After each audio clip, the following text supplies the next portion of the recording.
ग बाबा बनाते बहुत खुश देगा सुना सुना ग बाबा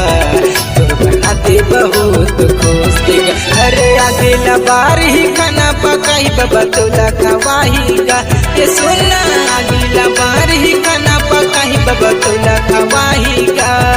सुना सुना ग बाबा बनाते बहुत खुश देगा सुना सुना ग बाबा बनाते बहुत खुश देगा।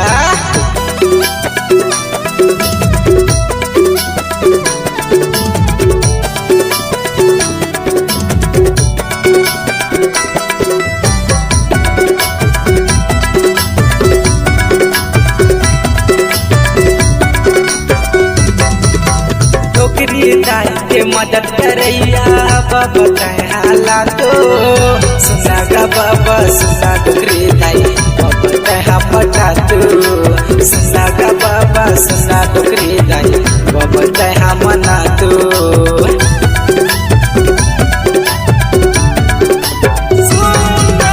डोकरी दाई के मदद करैया बाबा कहाला तो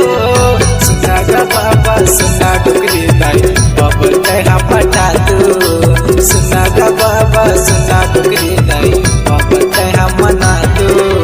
तुरु जांगरे अब थकी दाई तुरु जांगरे अब थकी दाई कुछ कहीं जुगाड़ लगा दो सुना सुना सुना गा बाबा तोर बनाते बहुत खुश देगा।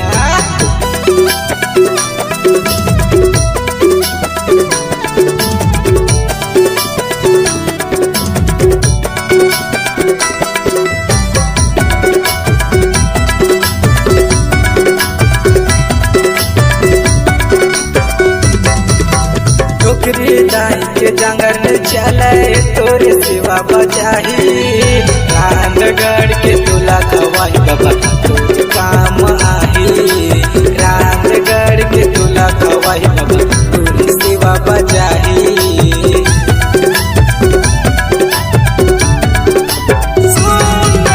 डोकरी दाई के जंगल में चले तोरे सेवा बजाही रामगढ़ के तुला खवाही बाबा तोरे काम आही रामगढ़ के तुला खवाही बाबा तोरे सेवा बजाही तोरू जांगरे अब थके बाबा तोरू जांगरे अब थके बाबा कुछ कहीं जुगाड़ लगा तो सुना सुना सुना गा बाबा तो बनाते बहुत खुश देगा सुना सुना गा बाबा